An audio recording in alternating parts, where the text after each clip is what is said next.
Ang katunayan, pagka pinabayaan mo ang Panginoon, kahit nakakilala ka na, imposible nang maligtas ka pa pag tinalikuran mo eh. Basahin natin ang Hebreo 6:4-6. Sapagkat tungkol sa mga minsang naliwanagan at nakalasap ng kaloob ng kalangitan at mga nakabahagi ng Espiritu Santo at nakalasap ng mabuting salita ng Diyos at ng mga kapangyarihan ng panahong darating at saka nahiwalay sa Diyos, ay di maaaring baguhin silang muli sa pagsisisi. Yamang kanilang ipinapakong muli sa ganang kanilang sarili ang anak ng Diyos at inilalagay na muli siya sa hayag na kahihiyan. Ayon, nakaliwanag na yan ha. Minsang naliwanagan, nakalasap ng kaloob ng kalangitan at nakabahagi pa ng Espiritu Santo, nakalasap pa ng mabuting salita ng Diyos, nakakilala pa ng mga kapangyarihan ng panahon darating, tapos nahiwalay sa Diyos, hindi na maaaring baguhin silang muli sa pagsisisi.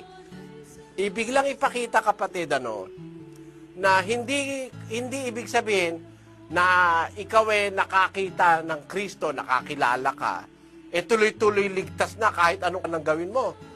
Hindi totoo na nakilala mo si Kristo, forever saved ka na. Pag hindi ka nag-ingat, hindi ka na natili sa pagtupad, tinalikuran mo yung aral na nakilala mo, para kang asong bumalik sa suka, sabi ni San Pedro. Ikalawang Pedro 2, versikulo 20. Sapagkat kung pagkatapos na sila'y makatakas sa mga pagkahawa sa sanglibutan, sa pamamagitan ng pagkakilala sa Panginoon at tagapagligtas na si Hesukristo, ay muling mahalubiluhan at madaig niyaon, ay lalong sumasama ang huling kalagayan nila kaysa ng una.